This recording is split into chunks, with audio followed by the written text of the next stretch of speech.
Olá pessoas, tinha mais um vídeo meu aqui na internet e hoje eu vim aqui conversar com vocês sobre um artigo na Science que saiu no dia 30 de agosto, que segundo muitas manchetes de jornal no Brasil e no mundo diziam que a homossexualidade não tem nada de genético. Tá, então vamos explicar um pouquinho sobre esse artigo e o que ele de fato está dizendo, tá certo? Vamos nessa.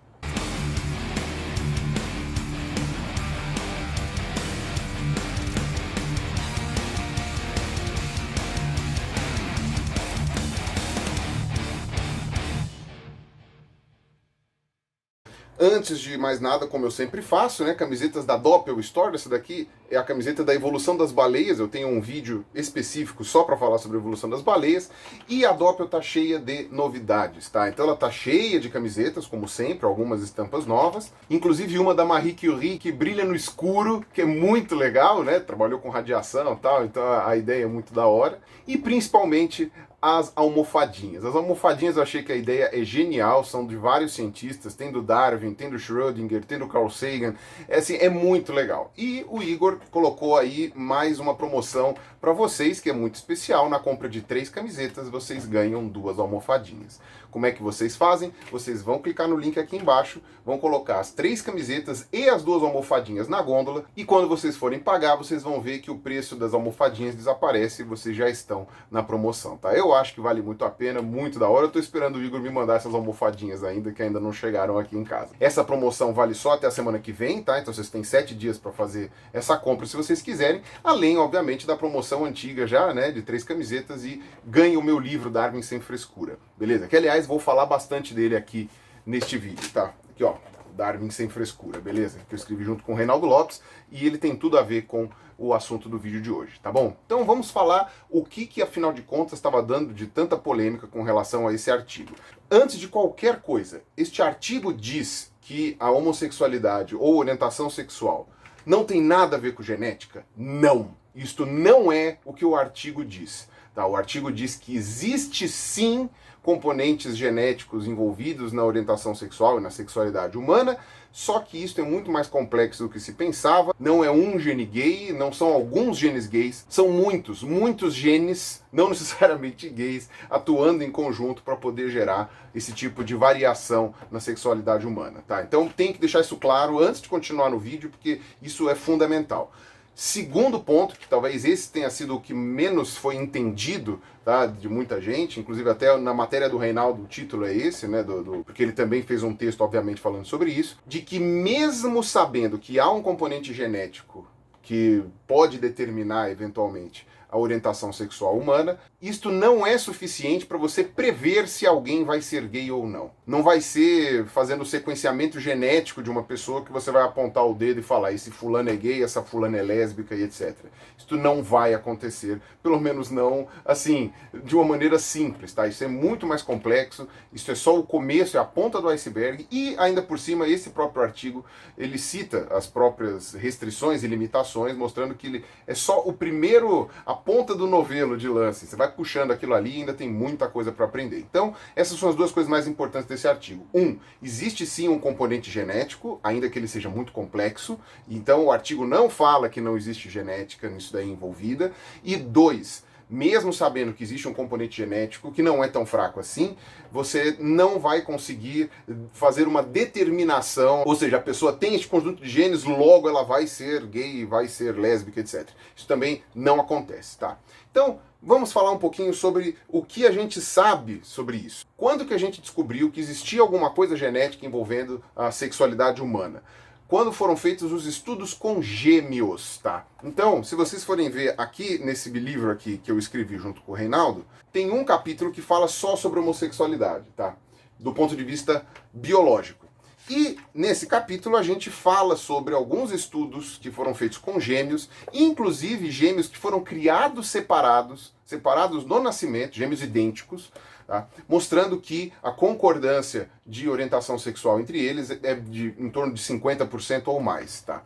Quando você pega gêmeos que não são monozigóticos, né, são gêmeos não idênticos, essa proporção cai para uns 30% mais ou menos. E quando você pega dois irmãos que não são gêmeos, né, que nasceram próximos, têm uma idade parecida, mas não vieram da mesma gestação, cai para 17%, alguma coisa assim, a probabilidade de os dois terem a sexualidade igual. Ou seja, se um for hétero, o outro é hétero, se um for gay, o outro é gay, se uma for lésbica, a outra é lésbica, se uma for hétero, a outra é hétero, enfim, essas coisas, tá? Mas aí você vai pensar, ah, Pirula, mas se fosse genética, ia ser 100%, ia ser 90%, não ia ser 50%. E aí esse é que é o problema, que é o que a gente discute no livro. As pessoas não entendem de genética. As pessoas pensam em genética de uma forma cartesiana, muito parecido com aquele experimento das ervilhas do Mendel, tá? Ó, você tem dois genes dominantes, azão, azão. Tem um dominante, um recessivo, azão, azinho, azinho, azinho. E aí, tipo, a ervilha é verde lisa, verde enrugada, amarela, tal. O mundo não é assim, não é assim que a genética funciona. O Gregor Mendel não estava errado, mas ele está absurdamente incompleto e a genética mendeliana, ela só funciona para um conjunto muito restrito de genes, com um conjunto muito restrito de características. Geralmente, a genética é muito mais complexa. Então, o que esses dados com gêmeos nos mostram? Nos mostram que existe sim uma correlação, porque se por um acaso não existisse nada de genético, esses gêmeos idênticos que foram criados separados não deveriam ter uma coincidência tão grande sobre os irmãos que não são gêmeos ou irmãos gêmeos não iguais. Então isso é um traço que se repete em cada uma dos estudos que são feitos, inclusive alguns estudos com gêmeos foram inclusos aí nesse da Science que saiu esse mês, então não tem o que fazer. Existe um componente genético, só que as pessoas não sabiam qual era, mas desde o começo a gente já sabia que isso não seria nada simples, porque se fosse simples, se fosse só uma genética mendeliana, seria isso que as pessoas imaginam, 100%, 50%, 25%, acabou. Não é assim que funciona. Então a gente sabia que não seria simples, não seria só um gene ou um conjunto de genes. A gente já imaginava que seriam vários genes envolvidos, vários. Quem também tinha comentado isso muito bem foi o Átila, num vídeo do Nerdologia. Eu vou deixar linkado aqui embaixo também, ou nos cantos da tela aí. Eu vou ter que descobrir que vídeo que é esse, tá? Eu acho que inclusive é um que fala sobre cura gay. Vou perguntar pro Átila depois. Mas ele explica sobre essas pesquisas que foram feitas e tal, mas a gente explica com mais detalhe aqui mesmo, tá? Então compra o nosso livro, que vale a pena, ou compra 3 camisetas da Doppel e ganha o livro. Eu fiz um vídeo há 5 anos atrás, 6 anos atrás, chamado Homossexualidade um ponto final. Ele ainda é um dos vídeos mais assistidos do meu canal e eu tenho muito orgulho disso, em que eu fiz um levantamento de vários artigos explicando sobre a homossexualidade do ponto de vista biológico. Naquele meu vídeo eu falava que as principais evidências biológicas que a gente tinha para a questão da homossexualidade não eram genéticas, eram ambientais. Porém, não eram ambientais em uma fase em que a pessoa poderia escolher. Eram ambientais intrauterinas. Tá? Tinham a ver com quantidade de hormônio que o feto recebia, com a regulação do organismo da mãe, uma série de coisas que parecia ser o que mais indicava que poderia gerar, sim, uma orientação sexual de um jeito ou de outro. Isso poderia ajudar a explicar por que gestações de mais de um bebê acabavam fazendo essa correspondência maior que a gente estava falando, tal, ainda que não explicasse por que gêmeos monozigóticos tinham uma proporção muito maior de concordância de orientação sexual do que gêmeos heterozigóticos. E isso ainda está valendo, tá? Esse tipo de ambiente intrauterino, ou seja, é considerado ambiental, porque é externo ao corpo do feto, né, do embrião, mas não é uma escolha, né? A gente não pode dizer que o feto ou o embrião escolhem alguma coisa, né? Então, a conclusão daquele meu vídeo é que, independente da origem que a gente possa dar para a homossexualidade, ela não é uma escolha do indivíduo. O indivíduo não escolhe ser homossexual, ou heterossexual, ou bissexual, ou qualquer outra coisa, tá? Não escolhe. E eu vou explicar um pouco sobre isso no final desse vídeo, tá? Porque as pessoas me criticam muito por um determinado tipo de ponto, e eu quero muito responder isso, porque de fato eu acho que eu nunca expliquei isso daí claramente. Eu expliquei aqui no livro, tá? E, se quiser, compra o livro. Então eu nunca disse que o principal elemento para a constituição da sexualidade humana seria a genética. Só que existiam trabalhos com relação à genética. E esses trabalhos são bastante profusos, né? São muitos. Eu coloco vários deles aqui no livro, tá na referência bibliográfica. Até tem a explicação, na verdade esse capítulo, né, já que esse livro é sobre evolução, esse capítulo sobre homossexualidade é principalmente para responder aquela dúvida das pessoas dizendo se os homossexuais têm poucos filhos, ou menos filhos, ou nenhum filho, enfim, como que um gene, um possível gene homossexual poderia sobreviver na população, tá? A seleção natural teria eliminado isso logo nas primeiras gerações. Eu sempre tenho que responder que não é porque a pessoa é gay que ela é estéril, né? Ela não é estéril, ela pode ter filhos e muitos têm filhos, como a gente vê, inclusive nesse estudo. Só que, de fato, quanto mais gay a pessoa é, porque você tem aquele degradê, né, de bissexual e tal, quanto mais gay a pessoa é, menos filhos ela tende a ter. Tá? E aí, de fato, você tem aí um fitness reprodutivo muito menor, né, para as pessoas homossexuais, especialmente homossexuais estritas. E eu não vou ficar explicando aqui sobre a teoria evolutiva envolvida nisso, tá, da homossexualidade, porque primeiro que eu quero que vocês leiam o livro, e segundo porque é uma outra página que você abre aí, um outro universo que eu poderia fazer um vídeo à parte só para isso. Nesse meu vídeo aqui eu vou me focar no que está sendo dito nessa pesquisa na Science, tá certo? Tá tendo uma ventania aqui na rua, então a janela vai balançar um pouquinho. Eu não consegui colocar um calço nela aqui. Para começar, o que esse artigo fez?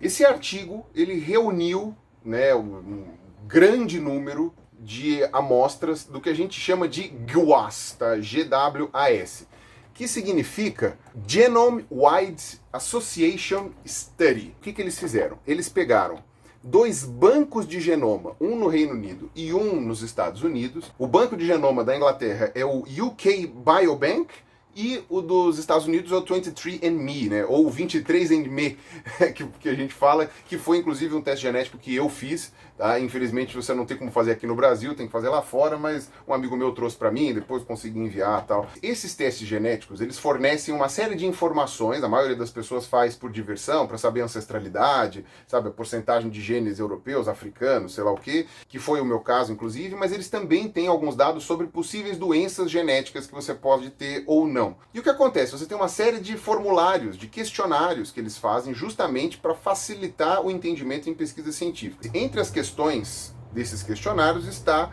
sobre orientação sexual. O que te atrai mais, se é o mesmo sexo, se é sexo diferente, se é um pouquinho outro, enfim.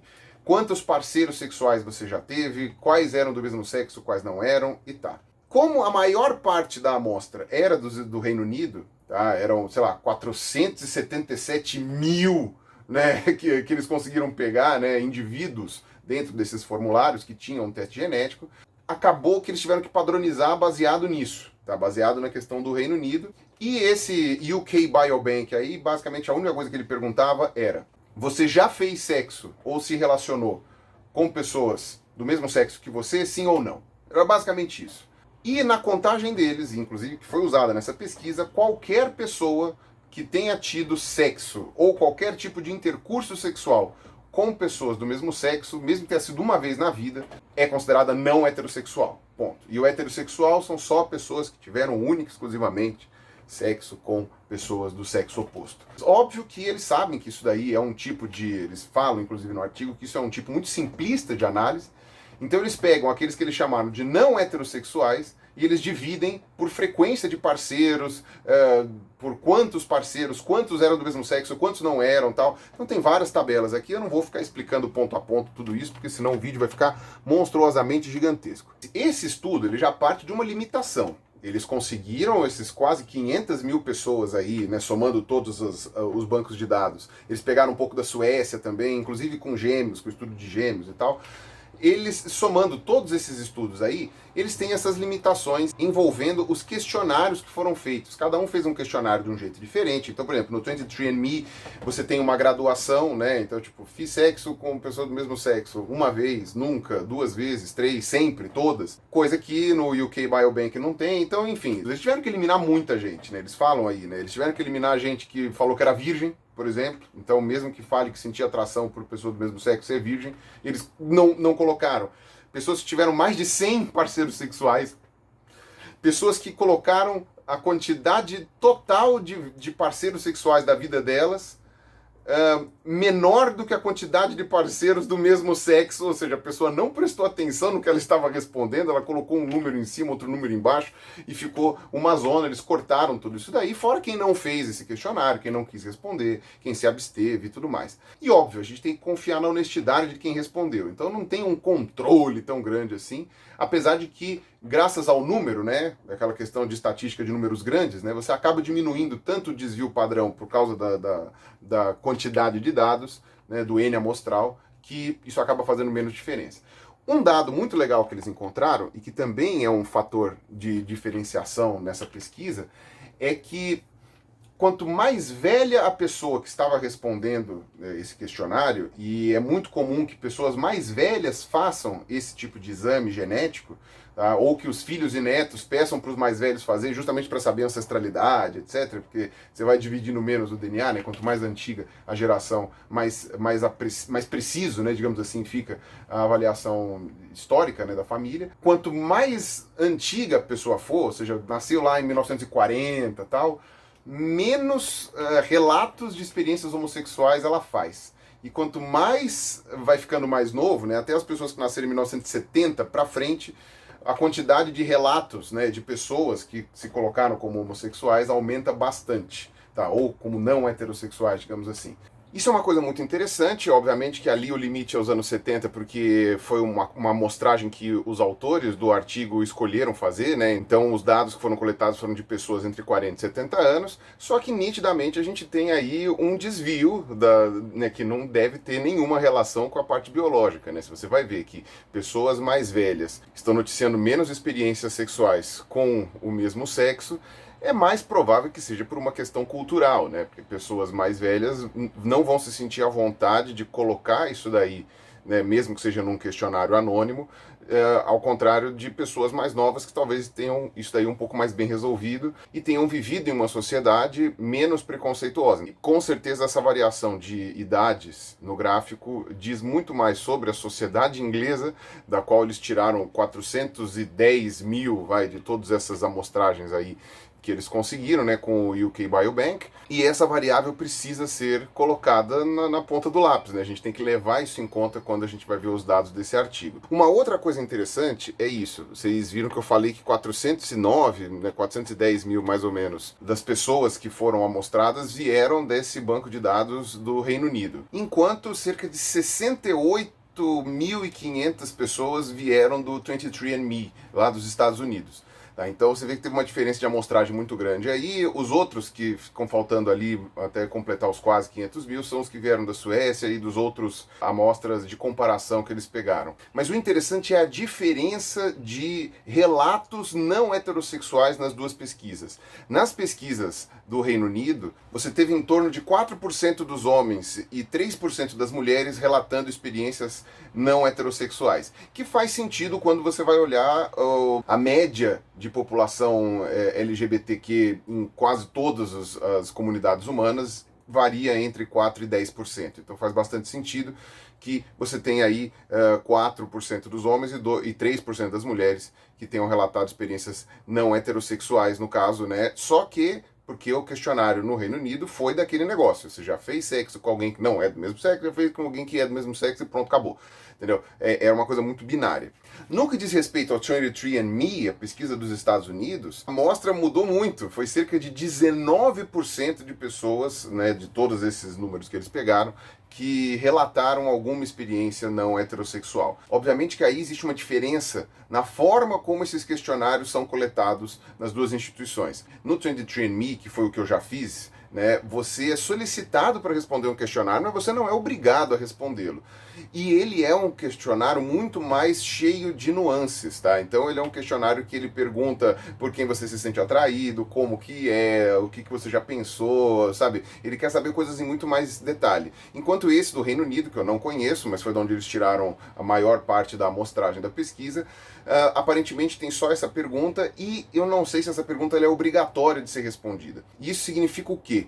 Que provavelmente pessoas, quando elas são perguntadas se elas querem responder um questionário sobre a questão de sexualidade, isso atrai a mais a atenção das pessoas que já não se sentem tão heterossexuais assim, tá? Já atrai a mais a atenção da galera LGBTQ e por isso você gera aí uma diferença de amostragem tão grande em relação ao Reino Unido, quase 20% para um, em contrapartida, sei lá, 5, 6% se você somar homens e mulheres aí no Reino Unido. Isso é uma coisa que é preciso levar em conta. Um fator psicológico que possa ter levado a um excesso de apontamentos, né, de relatos não heterossexuais no caso dos Estados Unidos, e por outro lado, um que tenha levado a uma subamostragem no caso do Reino Unido, em que as pessoas possam ter ficado constrangidas de responder que já tiveram alguma experiência não heterossexual. E aí o que eles fizeram? Uma avaliação desses clusters, né, desses pedaços de gene, para encontrar pequenas alterações genéticas, que é o que a gente chama de alteração genética pontual. Uma letrinha que é substituída. Então a sequência da pessoa é CCC, TTT, AAA, GGG. Aí uma pessoa é CCC, TTT, AA, GGG. Então, tipo, substitui um T por um A. Então, essas variações pontuais de DNA, que são chamadas de SNPs, né, em inglês, foram comparadas com todas essas milhares de pessoas, essas 500 mil pessoas, em vários pedaços do DNA. Tá? Eu estou fazendo uma simplificação bem grosseira do artigo, tá? Eu li ele inteiro ontem, inclusive o material suplementar, porque tem coisas aqui que se eu for explicar em detalhe, o vídeo vai demorar, sei lá, quantos milhões de anos, né? Quantos pirulas. Fizeram toda essa correlação e eles descobriram apenas 5 clusters de genes, tá? Que no caso são apenas uma variação genética dentro desse pacote, né, já que são todos esses SNPs, né, que é variação pontual, sendo que 2 estavam correlacionados com gays masculinos, 1 estava relacionado com a homossexualidade feminina e 2 estavam relacionados nos dois, tá? Sendo masculino ou feminino, não importa. E o interessante é quais traços estavam associados próximos a essas alterações genéticas, pequenas, pontuais.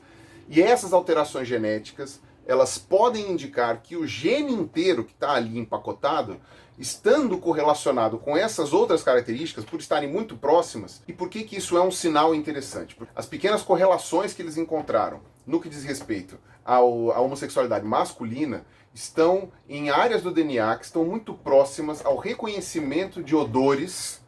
E você tem um outro ponto que está relacionado com a calvície, que a gente sabe que também é uma característica secundária da testosterona, né? Então a testosterona faz com que você desenvolva o seu apetite sexual, o seu interesse, desenvolva suas gônadas, etc. Né? No caso dos homens que possuem uma variação genética para a calvície, ela estimula ela a acontecer. Tecnicamente, faz sentido que uma coisa vinculada à orientação sexual esteja próxima de características que são secundárias, ou até, depende dessa questão do cheiro, né, pode até estar mais vinculado ainda com a questão de algo relacionado ao sexo. Aí, aqueles 2 marcadores que eles encontraram que foram relacionados com a questão da orientação sexual, que valem tanto para homens quanto para mulheres, um deles está relacionado com a linguagem, habilidade de desenvolver linguagem, de falar e etc., né? Influência, né? Então, ou seja, não é que o gene tem a ver com isso, ele está próximo no mesmo pacote de genes de características que fazem isso. E o segundo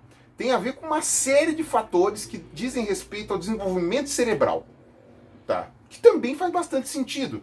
Se vocês forem olhar no meu livro aqui, no livro com o Reinaldo, a gente fala sobre a questão de diferenciação sexual e formação de hipotálamo e essas coisas todas, que a gente já encontrou evidências em alguns artigos, dizendo que para, pelo menos, homens homossexuais e homens heterossexuais há uma diferença.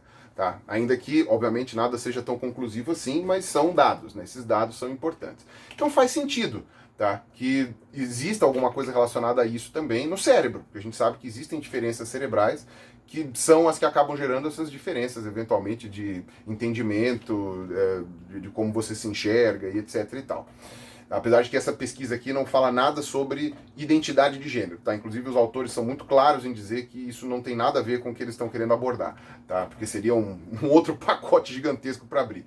No caso desse daí que está vinculado apenas à homossexualidade feminina, não está associado com praticamente nada que, se não me engano, no cromossomo 4, porque eu estou olhando ali, com nada que a gente saiba que possa ter uma correlação com uma coisa ou outra. Tá? No caso das mulheres. Só que isso é muito interessante, porque isso mostra que se existe essa pequena correlação ali, quer dizer que o que origina a homossexualidade masculina pode ser diferente do que origina a homossexualidade feminina, que inclusive é uma coisa que a gente comenta aqui também. O problema é que as pessoas estudam muito menos homossexualidade feminina do que masculina, talvez porque boa parte dos pesquisadores envolvidos sejam homens gays e não mulheres lésbicas, ou simplesmente não são mulheres, né, por causa de toda aquela questão da ciência que, enfim, eu já discuti aqui, né, que a ciência ainda é uma coisa feita principalmente por homens brancos. O que não quer dizer que exista ciência de branco, enfim. Eu já discuti isso em tantos vídeos que eu não vou abrir esse leque aqui, tá certo? Eu vou deixar linkado no final, nas telas finais, então, os vídeos que eu já abordei esse assunto. Eles pegaram aqueles traços que a gente sabe que são herdáveis, tá? Que a gente tem ali uma gama de estudos muito grande para saber que existe um grau de herdabilidade nesse tipo de característica. Tá aqui, ó, a idade da menarca, né, ou seja, a primeira menstruação da menina, a idade da menopausa, também no caso das meninas, abuso de drogas, né, no caso álcool, tá, que a gente sabe que tem uma propensão genética para isso, anorexia, ansiedade, autismo, transtorno bipolar, tudo que a gente sabe que existe alguma variação de genética, né? Altura, diabetes, se é destro ou canhoto, enfim, uma série de características. E aí o que acontece? Existem muitas famílias que fazem esses testes genéticos, muitas pessoas que querem encontrar parentes afastados, etc. Eu mesmo descubro primo de tudo quanto é lado quando eu vou olhar esses testes genéticos que eu fiz. Eu descobri, inclusive, que eu tenho um parentesco não próximo, mas detectável com o Alberto Delisola, lá do canal das hipnoses, lá, que eu tenho até um curso com ele, etc. Um abraço, Alberto. Então a gente descobriu que a gente é primo, entre aspas, porque, enfim, hoje a gente tem quase 8 bilhões de pessoas no planeta, mas se você for olhar 50 anos atrás, a gente não tinha nem 1 bilhão, então a tendência é que a coisa vá afunilando em pouquíssimas, sei lá, 6, 7 gerações, a gente acaba descobrindo que a gente é parente de, sei lá, 1/4 da população brasileira. Eles fizeram uma comparação com esses SNPs, né, com essas variações de um ponto só de genoma, e eles viram que há uma relação razoável de herdabilidade entre as duas coisas. Então eles tinham duas variáveis para comparar. Pessoas que diziam, nas suas pesquisas lá, dos testes genéticos, que tinham feito sexo com pessoas do mesmo sexo, e a sua relação de parentesco. E aí a gente sabe que existe a probabilidade de, por exemplo, se você tem um gay numa família, que é mais provável que também exista outro gay, um primo, um tio, alguma coisa assim, fora os irmãos, etc. Então isso já é um traço que a gente já mostra que há uma linha crescente ali. E você também tem isso acontecendo com esses SNPs que eles encontraram. E as outras variáveis que eles analisaram também estão ali presentes. Então se você for olhar, a probabilidade, né, de herdabilidade que a gente pode encontrar com relação à orientação sexual está muito perto da probabilidade de herdabilidade que a gente encontra de destro e canhoto. E se você for ver, na ponta do gráfico lá tem um que está quase no 1 ali no máximo, que é justamente a altura. Tem uma coisa super herdável ali, certo? Tem fatores ambientais também influenciando na altura, mas ainda assim você consegue detectar um traço herdável ali. E eles descobriram que a correlação entre esses SNPs aí e a possibilidade da pessoa ter uma orientação sexual não heterossexual é entre 8% e 25%. Ou seja, não é uma coisa tão baixa assim, se você for levar em conta que é uma cacetada de clusters genéticos em vários cromossomos diferentes. Tá? Só que, quando você vai olhar a probabilidade de uma pessoa ser não heterossexual baseado nesses SNPs, tá? Não na comparação deles com grandes populações, com 500 mil pessoas, mas individualmente, a possibilidade da pessoa ser homossexual por causa desses SNPs é menos de 1%. Então, esse tipo de pesquisa é muito interessante para entender as variações em grandes populações, fazendo uma meta-análise gigantesca, uma análise de muitos desses questionários aí, eles conseguiram chegar a essa conclusão. Entre 8% a 25% pode ser influenciado por esses SNPs. Só que é uma coisa tão multifatorial, uma coisa tão, sabe, com tantas variáveis envolvidas, que isso não faz com que você consiga prever nada. Pelo menos não com uma acuidade maior do que 1%. O que é equivalente a porcaria nenhuma. Críticas a esse trabalho. Umas que eles mesmos colocam, sei lá, a amostragem que eles tinham era tão europeia, mas tão europeia, era Reino Unido, Suécia e Estados Unidos, e só nos Estados Unidos é que tinha uma variação com latinos, negros e tal, que eles acabaram restringindo só para o que eles chamam de Western European Ancestry, né, a ancestralidade ocidental europeia. E isso acaba restringindo um pouco, porque a gente não sabe se a mesma coisa aconteceria com outras etnias. Então é uma pesquisa, apesar de ter um N amostral muito grande, talvez seja a pesquisa com o maior N amostral já feito sobre isso, ela é uma pesquisa com bastante restrições nesse aspecto. E você também tem outros problemas. Um deles, que eu aponto, é não só você não estar fazendo uma pesquisa que você tem como aferir a honestidade de quem estava respondendo, tanto é que você vê que tinha gente que respondia um número em cima, outro embaixo que não condizia, é que eles colocam essa divisão de pessoas que já tiveram sexo com pessoas do mesmo sexo pelo menos uma vez na vida.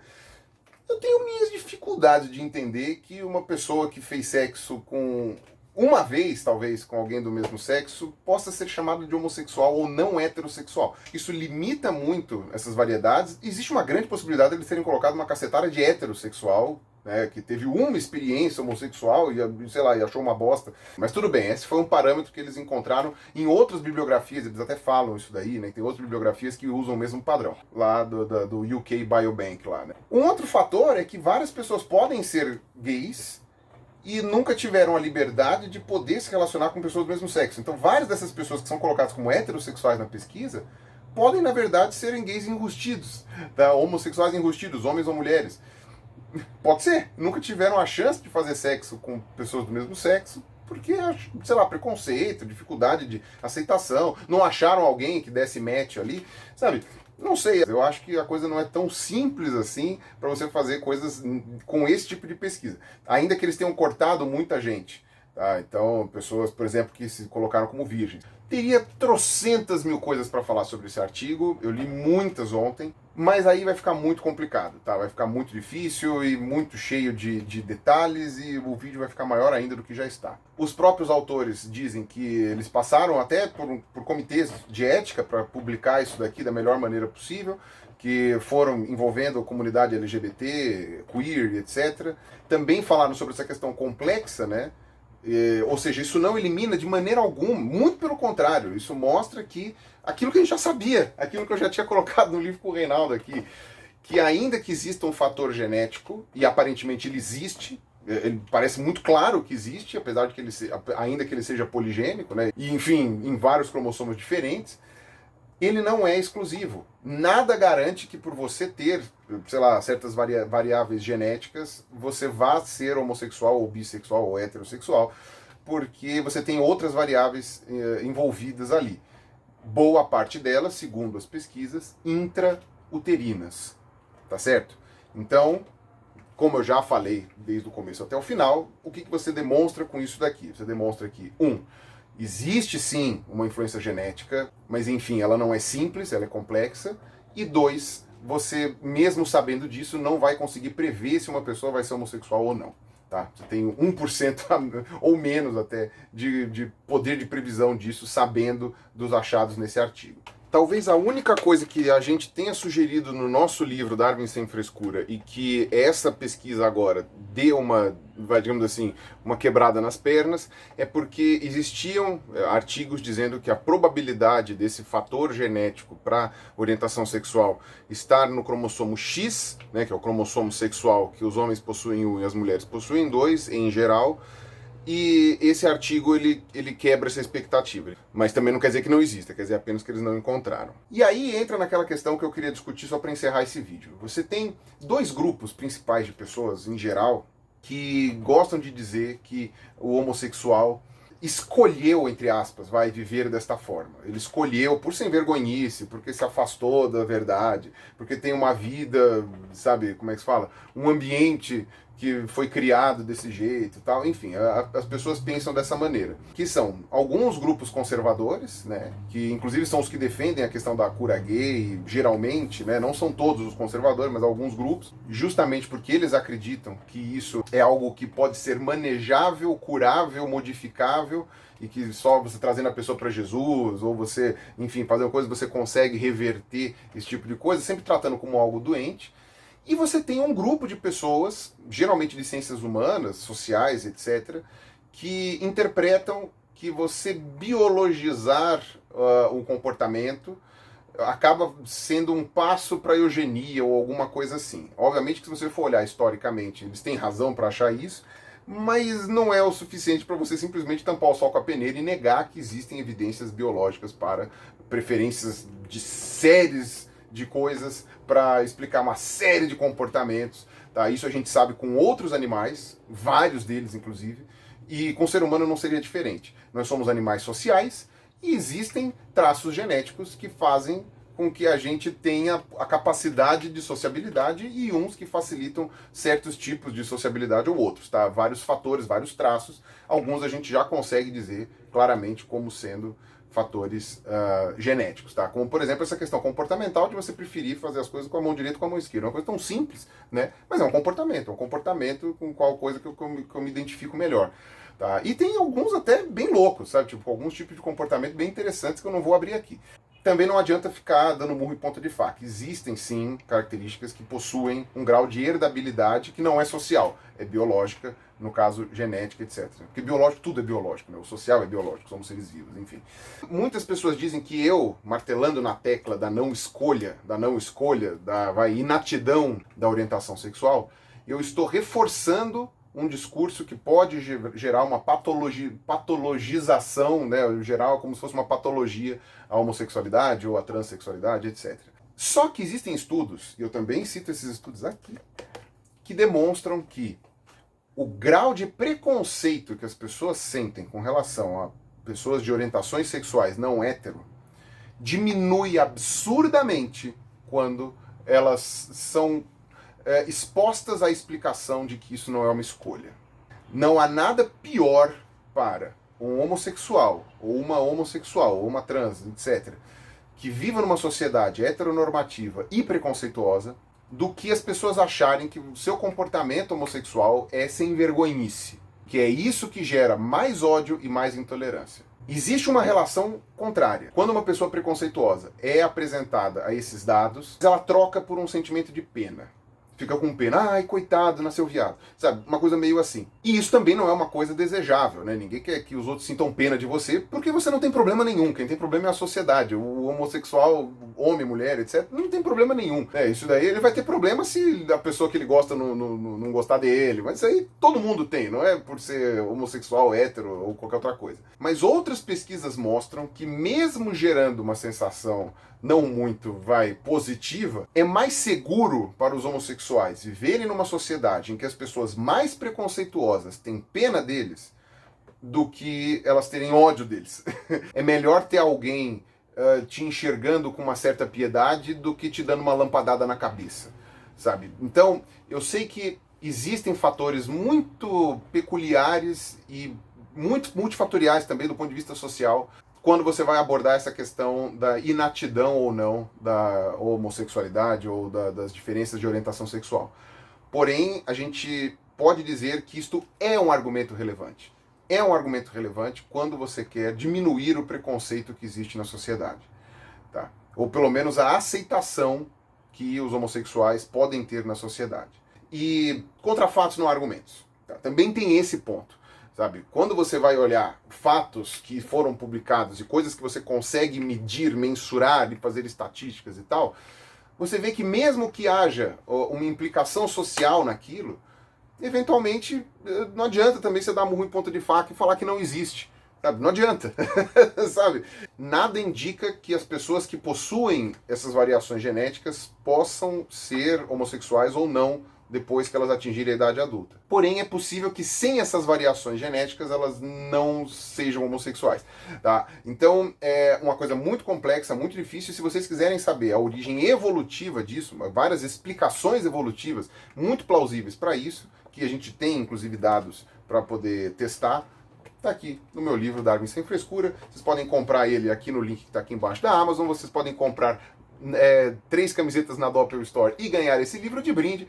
E vocês podem também ganhar almofadinhas de um monte de cientistas famosos na Doppel Store. Beleza? Faltou um monte de coisa nesse vídeo. Esqueci de falar uma série de coisas, mas eu acho que nisso a gente consegue pelo menos entender a má interpretação que várias pessoas estavam fazendo desse artigo, principalmente por causa das manchetes e, enfim, e outras notícias de divulgação, em que aí cada um pinça o que for mais conveniente para si, né, daquilo que está sendo dito. Tá? E geralmente não é nada do que está sendo dito aqui no artigo. Beleza? Então é isso aí. Um abraço para vocês, até a próxima e falou!